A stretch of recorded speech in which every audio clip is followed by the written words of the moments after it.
ሰላም የሰዓድ ቤተሰቦች እንዴት ናችሁ? ደህና ናችሁ ወይ? እኔ ጋር ሰላም ነኝ። እንግዲህ ዛሬ ይዤ የመጣሁት ስለ ሩታ እንዲሁም አብርሃም ሄረሜላ ምን እንደገጠማቸውና ምን እንደሆኑ ያው ጠር ያሉ መረጃዎች ወደ እናንተ ይዤ መጥቻለሁ።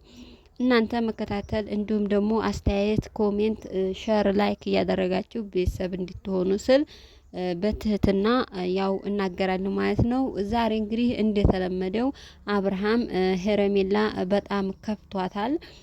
ያው እንግዲህ ቢሆንም ሮታ እንደተናገረችው ከሆነ የአብርሃም ጤንነት በጣም አስቸጋሪ ህይወት ላይ ነው እና ያለው ሄረሜላ ጋር ተለያይቶ እኔ ጋር ሆኖ እኔም በቻልኩት ያክል የትም ይሁን የትም ባልተቤት እስከሆነ ድረስ የልጅ አባት እስከሆነ ድረስ እኔ ስለምፈልገው እኔ ጋር ሆኖ የቻልነውን ያክል አሳክማለሁ፣ የትም ይሁን የትም አሳክማለሁ እያለች ነው ያለችው ማለት ነው። እንግዲህ አብርሃም እስካሁን ድረስ ያው ጤንነቱ በጣም አስቸጋሪ ነው። ነገር ግን ብዙ ሄረሜላ አብራት ትሁን የሚል ሞልቷል ማለት ነው። እኔ ግን ያው ምን አለ መሰላችሁ እንደው ሁላችንም እናውቃለን ማለት ነው ምን እንደተፈጠረና ምን እንደሆነ። ሮታ ስንት መጽዋዕት ከፍላለች። ሄረሜላ አሁን ነው የመጣችው በአብርሃምና በሮታ መሀል ገብታ አሁን አለሁህ እኔ ያንተ ነኝ፣ ካንተ ውጭ ማንም የለኝ፣ አንተ ጋር ብትታመም እታመማለሁ፣ አብሬ እንዲሆን ከሆናለሁ የሚባል ነገር እንደኔ ምንም የሚስማማኝ ነገር የለም።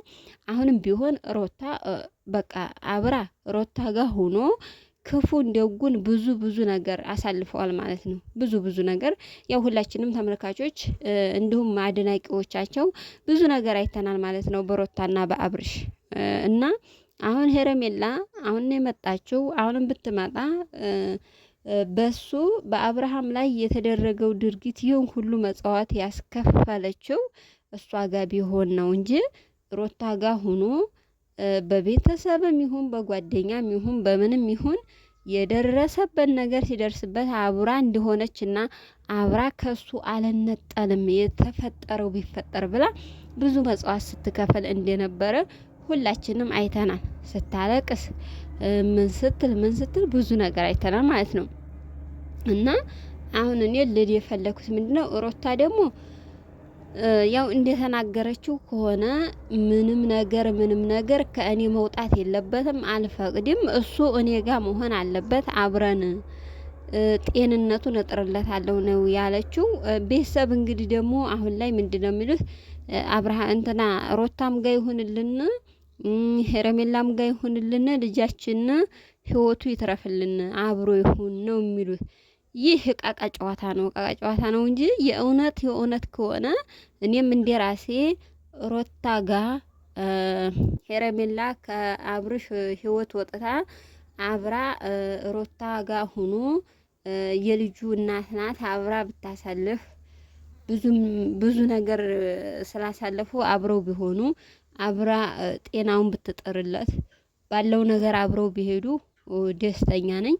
እንዲሁም ደግሞ ዳኒ አሁንም የሚለው እንትኑን አሁንም ጨምረን መድኃኒቱን ብንሰራ ምናምን ያዋጣል የሚል ነገር ነው እየተናገረ ያለው በአብርሃም ላይ ድግምት ለመድገም ማለት ነው። በፊትም አይታችኋል ልጁንና እሱን በፎቶው እንደተደረገበት ያው መረጃው ታይቶና አሁንም ግን ቢሆንም እዛ ላይ አሁንም ደግመው እናድርግ እንደዛ ብናደርግ የአብርሃም ህይወት ምናምን አሁንም ይመሰቃቀላል የሚለውን ነገር ነው ያሰቡት። ነገር ግን ያው እኔም አሁንም የምናገረው ነገር ምንድነው እነሱ ቢጥሩም ቢያደርጉም ምንም ቢሆን ሮታ ጋር ሆኖ አብሮ ቢታመም አስታማ ቢሞት ቀብራ ቢዲን አብራ አጊጣ አብራ ተደስታ እንድትኖር በቃ ሄረሜላ የምትባል ልጅ ከህይወቷ ወጥታ አብራ ብትኖር ባይነኝ እኔም ማለት ነው። እኔም ከሮታ ጎን ነኝ።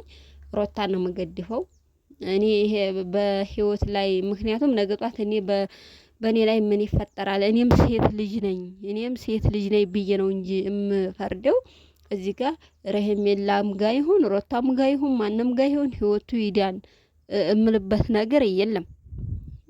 ምክንያቱም ሮታም ጋር ቢሆን በፈጣሪ እሱ ትመጣለህ ካለው ትሄዳለህ ካለው ማንም የሚያስቀረው ነገር ስለሌለ እኔ የሚያሳዝነኝ ነገር ቢኖር ሮታና አብርሽ መለያየት የለባቸውም። በአንድ ነው መሆን ያለባቸው። ሮታ ጋር አብረው እንዲያሳለፉት ሁሉንም ነገር አብረው ማሳለፍ አለባቸው እንጂ ዳንኤል ደግሞ አሁን የሚያስበው ነገር ምንድነው? በጣም የተሳሳተ መጥፎ ነገር ነው። ምንም ያድርግ አንድ ሰው በሰው ህይወት ላይ ያን ነገር እንኳን ቢያደርግ በዚህም አይመቸውም፣ በወዲያኛውም ያው ያገኘዋል። ነገር ግን በዚህ በዱንያ ላይ ያው ህይወቱን ቢያመሰቃቅልም እንደዚህ ቢያስብም ምንም እንትን የሚለው ነገር የለም። ሄረሜላ ያው እንደምታዋት እያለቀሰች እየተከፋች ነው። ነገር ግን ህይወት እንደዚህ ናት፣ ያጋጥማል። ግን ቢያጋጥምም ደግሞ ከአንድ ሰው በመጀመሪያ ፍቅር ሲጀምር መጀመሪያ ህይወት ሲጀምር ምን ላይ ነው? ምንድን አለው? እሷን ነገ ጧት እንዴት ነው የሚያደርጋት? እኔስ ብገባ እኔ ነገ ጧት በእሷ ላይ ምንድነው የሚፈጠርብኝ ብለን ማሰብ አለብን፣ እኛ ሴቶች ማለት ነው። ዝም ብለን እንጡጥ ብለን ገብተን በኋላ እንደገና የሆነ ነገር ሲፈጠር እኔ ከእሷ አልለይም፣ ህይወቴ ባዶ ነው፣ አብሬ ነው የምኖረው ምናምን መፍጨርጨር፣ ማልቀስ፣ መታነቅ፣ ይሄ ነገር አይሰራም። በቃ አሁንም እኔ እምለው ሮታ እንደምትላችሁ አብራችሁ ተስማምታችሁ ሮታና አብርሽ በአንድ ነው እንጂ መኖር ያለባቸው።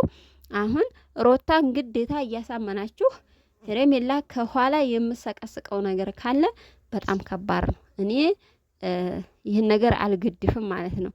እንደኔ ቤተሰብ እንግዲህ ሁላችሁም ታውቃላችሁ። ሄረሜላ የመጣችው አሁን ነው፣ ከኋላ ነው። ብዙ ነገር እናቃል፣ ምን እንደተፈጠረ ምን ላይ እንዳለው። ሮታን ደግሞ ያው ዛሬ አይደለም የምናቃት፣ ያው እንግዲህ አመታቶችን እያስቆጠረች ነው፣ እያወቅናት ነው። ብዙ መጽዋዕት ከፍላለች፣ ከመውለድም ደርሳለች። እንደ ሰው ክፋትና እንደ ህዝቡ ህስድና ቢሆን ወይንም ደግሞ የሚወዷቸው እንደምንወዳቸውና እንደምናደንቃቸው ያክል እጥፍ ደግሞ ሀሲዶች ሞልተዋል እነሱ ማለት ነው። ብዙ ነገር የሚጥሩላቸው በነገራችን ላይ ባይዘውይ እንትን ማለት ነው። አንድ የሆነ ሀበሻ ለመቀየር ምናምን ሲያስብ በቃ የሰዎች ምቀኝነት፣ የሰዎች እንደዚህ የሆነ ያለፈ ነገር ማድረግ ምናምን በጣም ይደብራል። እኔ እውነቴን ነው የምላችሁ። እንደው በማንኛውም ሃይማኖት ቢሆን ደስ የሚለው ማንኛውም ቢሆን የራሱን አድራጎት የራሱን ነገር እየያዘ መሄድ እንጂ የሰውን ነገር እንቆርጣል፣ የሰውን እርዚቅ እንደዚህ እናባክና ምናምን እያላችሁ አትስሩ። እውነቴን ነው የምላችሁ እና አሁን እንደኔ በቃ ሮታ የምትለው ትክክል ነው። ሮታ በምትለው አብራ አምና አሁንም ልትቀበል አልቻለችም። ሄረሜላ አብራ ከኋላው ካለች እኔ አብሬው ልሆን አልችልም፣ አብርሽ ለእኔ ነውና እኔ ጋር ሆኖ ምንም ይሁን ምንም እኔ ነኝ እያለች ስለሆነ አሁን ቤተሰብም ይሁን ማንም ቢሆን ማንም በእነሱ ህይወት መግባት የለበትም። ምክንያቱም ከበፊቱ ህይወት የበለጠ ስለማይሆን ህይወት ይቀጥላል የሚባል ነገር ስላለ ማለት ነው። አሁን እኔም እምለው ምንድነው እናንተ እንዴት ነው የምታዩት? እንዴት ነው የምትሉት? እኔ እንደኔ በቃ ሄረሜላ ከአብርሃም ህይወትና ከሮታ ህይወት ወጥታ ሮታ ጋር አብርሃም እንደምንም ይሁን እንደምንም አብሮ መኖር አለበት። አብሮ ልጁን ማሳደግ አለበት። ክፉም ይሁን ደግም ይሁን አብረው መዋጣት አለባቸው ብዬ ነው እንደኔ የማስበው ማለት ነው። ሌሎቹ ደግሞ የሚያስቡት ያው ለየት ያለ ነገር ነው። እንግዲህ ሁሉም እንደራሱ አስተያየትና አስተሳሰብ ነው። ነገር ግን እኔ የወለደ ተቋርጦ አይቋረጥም። እንደገና ይችን ልጅ ደግሞ ከሌላ ጋር እየተወራ ከዚህኛው ይሄኛው ጋር አብሮ አብርሽ ይችኛዋ እንዲያትቀርበት አብሮ የሚል ከሆነ ይችኛዋ የልጁ እናት እንዴት ነው አብርሃምን ማስታመምና መያዝ የምትችለው? እንዴት ነው አብራው የምትኖረው የሚለውን ነገር ማገናዘብ አለብን ማለት ነው። ለምን ይህ ነገም በኔ ብዬ የማስበውና አምለው ነገር ነው እንዴ። እስኪ አሁን እኔ የምወደውን የማፈቅረው ልጅ ሌላ ሰው ጋር ተደርቦ አብሮ እየተላላጠ አብሮ እንደዚህ እየሆነ አብርሃም እንደዚህ የሆነ ነገር ሆነ አይደለ? እኔ ታሞም ከሆነ ማሳከም ድኖም ከሆነ መያዝ ያለባት ሮታ ናት። በቃ እኔ እንደዛ ነው የማስበው ማለት ነው። ውድ ቤተሰቦች እንግዲህ ያው እንደነገርኳችሁ ላይክ፣ ሼር፣ ሰብስክራይብ እያደረጋችሁ አስተያየታችሁን እንጠብቃለን ማለት ነው። ሁላችሁንም እወዳችኋለሁ፣ አከብራችኋለሁ። በሌላ ቪዲዮ እስከምንገናኝ ባይ ባይ።